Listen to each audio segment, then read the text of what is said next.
Trigger warning. This video discusses sexual assault in the context of human trafficking situations. This video will explore the complex intersection of domestic violence and human trafficking, shedding light on the challenges encountered when analyzing these intertwined issues.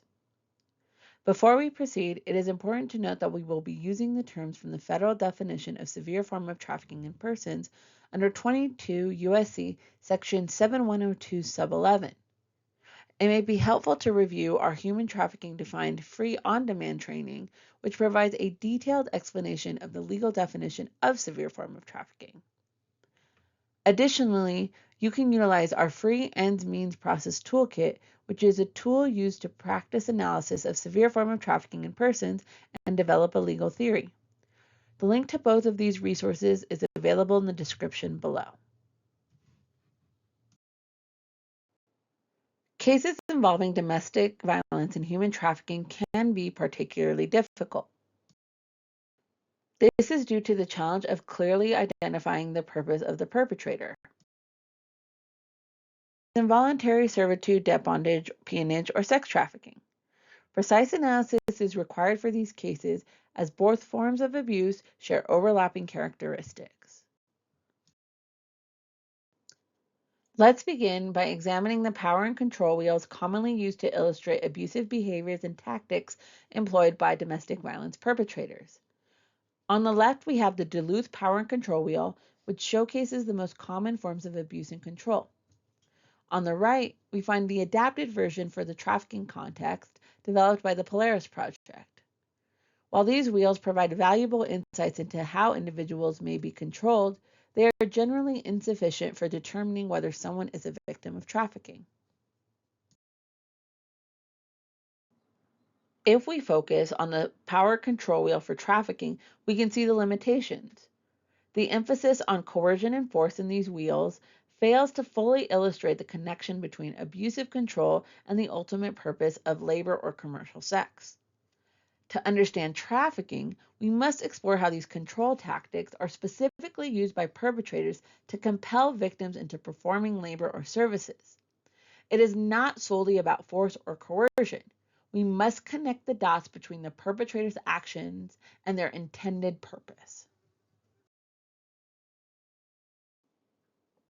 This leads us to a crucial distinction. In trafficking cases, there must be a purpose behind the perpetrator's harmful behavior, and that purpose must be to exploit the victim for labor or services. Merely having power and control is not sufficient, as power and control alone would make trafficking indistinguishable from domestic violence. Additionally, it is important to note that not all of the spokes of the trafficking power and control wheel meet the legal definition of coercion. Therefore, if you only focus on specific aspects of the wheel, you may lack sufficient evidence to establish a case of trafficking, which could make your legal case vulnerable to denial. Instead, in the context of human trafficking, we must understand how these actions within the power and control wheel are utilized to coerce victims into believing they have no choice but to engage in labor or services, or else they would suffer serious harm. It is worth noting that even the term serious harm carries a specific legal definition in the analysis of human trafficking, distinct from its colloquial use. For a more comprehensive understanding of the legal definition of coercion and serious harm in the context of human trafficking, you can refer to the Human Trafficking Defined course mentioned earlier. There are several areas where domestic violence and human trafficking overlap. The most common intersections with domestic violence and human trafficking occur in cases of sexual assault and domestic servitude within an intimate partner relationship. Let's first consider sexual assault. Forced sex could be rape. However, just because the term force is part of the definition of severe form of trafficking, it doesn't automatically mean the situation would be classified as trafficking. To analyze whether the case is trafficking, we need to figure out if the rape or forced sex was the intended goal of the perpetrator, like a service the victim was forced to perform, or if it was the means to force or coerce the victim into performing other types of work.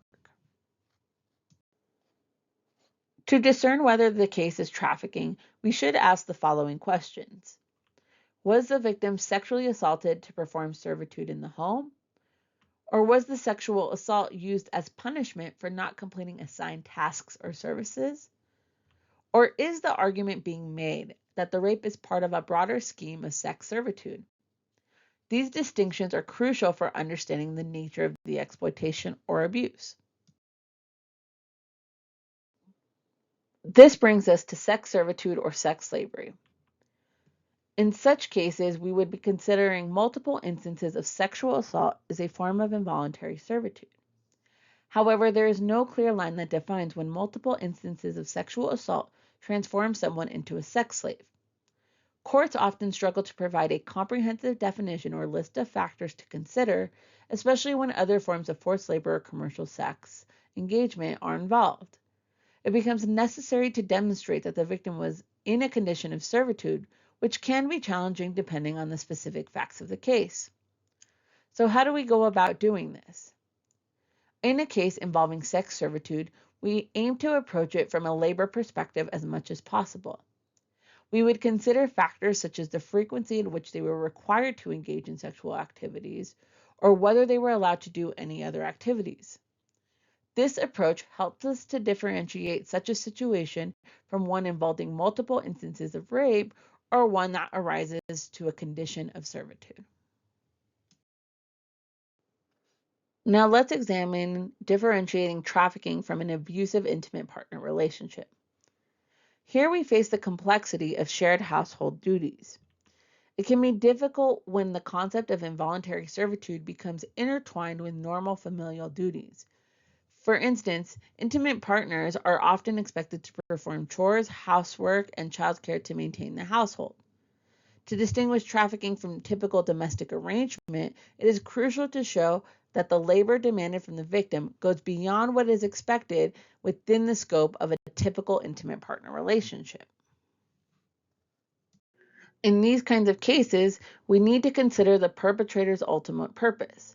Was the perpetrator keeping the victim solely to make them a domestic servant, or would the victim be performing these tasks regardless of the abuse? Understanding the perpetrator's purpose is essential in determining whether the case falls within the definition of trafficking or not. It is important to remember that the definition of trafficking requires that the perpetrator's purpose is to be putting the victim in a condition of servitude. When examining the cases at the intersection of domestic violence and human trafficking, it is crucial to avoid conflating the argument by solely focusing on domestic violence. Instead, we must recognize that domestic violence serves as the force or coercion that compels the victim to work. One helpful approach to navigating potential trafficking situations in intimate partner relationship is to change the framework of the relationship. Consider framing the relationship as if it were an employer-employee relationship rather than an intimate partner one. Does this help to isolate the labor that the victim had to perform? Does the change framework show the extent of the work? Are you now able to identify the coercion used to make the victim perform?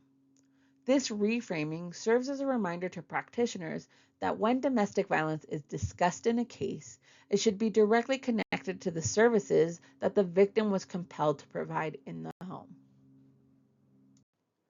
While it can be difficult to distinguish between domestic violence and human trafficking, it is important to revisit the fundamentals of the human trafficking analysis using the ends means process, or EMP model. This entails first identifying the labor or services the victim was compelled to perform and examining how they were forced or coerced into doing so. By returning to the fundamental EMP model and applying the tips provided in this video, we hope you will find it easier to conduct trafficking analysis in cases involving the intersection of domestic violence and human trafficking.